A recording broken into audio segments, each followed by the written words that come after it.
Hello friends, അപ്പോൾ നമുക്കിന്നൊരു pinkish pebbles സെൻറ്റാങ്കിൾ വരച്ച് തുടങ്ങും. അങ്ങനെ ലൈൻസൊക്കെ കുറേ അങ്ങോട്ടും ഇങ്ങോട്ടും വരക്കുക. എന്നിട്ട് അതിന് ഔട്ട്ലൈനായിട്ട് നമ്മൾ ബ്ലാക്ക് കൊണ്ട് ഔട്ട്ലൈൻ കൊടുക്കുക. അപ്പോഴാണ് അതിനൊരു ഹൈലൈറ്റായിട്ട് കാണാം. നമ്മൾ ഔട്ട്ലൈൻ എപ്പോഴും ഹൈലൈറ്റ് ആണല്ലോ. അങ്ങനെ അങ്ങോട്ടും ഇങ്ങോട്ടും കുറേ കൊടുത്തതിന് ശേഷം പെബിൾസ് ആക്കി എടുക്കണം. ഇപ്പം ഒരു പാറ്റേൺ പോലെയല്ലേ ഉള്ളത്, അതൊക്കെ പെബിൾസ് ആക്കി എടുക്കുക. പെബിൾസിൻ്റെ സ്റ്റോണിൻ്റെ ആ ഒരു ഷേപ്പായിട്ട് മാറും. അത് ഈ കോർണർ ടു കോർണർ അങ്ങോട്ടും ഇങ്ങോട്ടും വരച്ചാൽ അതൊരു പെബിൾസായി മാറും. ഞാൻ വരക്കുന്നത് നോക്കിയാൽ നിങ്ങൾക്ക് മനസ്സിലാവും.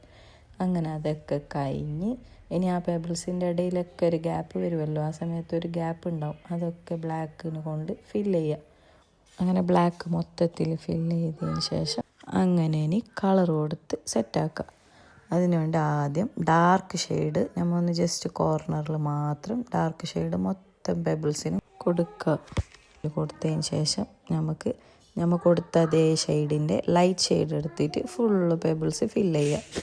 അതായത് ഡാർക്കിൽ നിന്ന് ലൈറ്റിലേക്ക് വരുന്ന രീതിയിൽ മൊത്തത്തിൽ ഫില്ല് ചെയ്യുക. അപ്പം തന്നെ ഏകദേശം ഒരു 3D ലുക്ക് കിട്ടും. നമ്മൾ ചെയ്ത പെബിൾസ് സെൻറ്റാങ്കിൾ ഒരു 3D ലുക്കായിട്ട് മാറും. അത് കൊടുത്തു കഴിഞ്ഞാൽ നിങ്ങൾക്കത് കിട്ടും. ഇപ്പോൾ തന്നെ കാണാൻ അടിപൊളിയായിട്ടുണ്ട്. ഇനി നെക്സ്റ്റ് നമ്മൾ ചെയ്യേണ്ടത് വൈറ്റ് ഇങ്ക് എടുത്തിട്ട് ഹൈലൈറ്റ് ചെയ്യണം.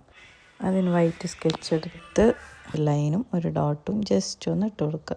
പക്ഷേ എൻ്റെ കയ്യിൽ സ്കെച്ച് വൈറ്റ് പെയിൻറ്റ് അവൈലബിൾ അല്ലാത്തതുകൊണ്ട് ഞാൻ ജസ്റ്റ് പെയിൻറ്റ് ബ്രഷിൽ ഇങ്ക് ആക്കിയിട്ട് ജസ്റ്റ് സ്പ്രെഡ് ചെയ്ത്, അതായത് ജസ്റ്റ് ലൈറ്റായിട്ടൊന്ന് സ്പ്രെഡ് ചെയ്ത് ഒരു ഫിനിഷിങ് ടച്ച് കൊടുക്കുക.